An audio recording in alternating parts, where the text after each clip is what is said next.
Hey folks, in this video, I'll show you how to change your Warzone email. So let's get started. First of all, go to account.battle.net with your favorite browser. Don't worry about the link, I'll leave it in the video description below.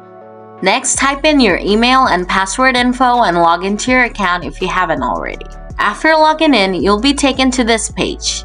Now click on Account Details from the left side menu. Then just click on Update next to the email. Now remove the old email and type in the new email you want to use for your Warzone account. Then click on Save. Now a verification email will be sent to the new email address. Open it up and click on the Verify Now button, and the new email will be verified. Now you can log into your Warzone account using this email.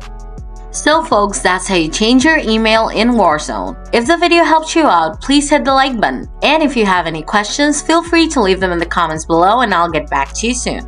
As always, thanks for watching.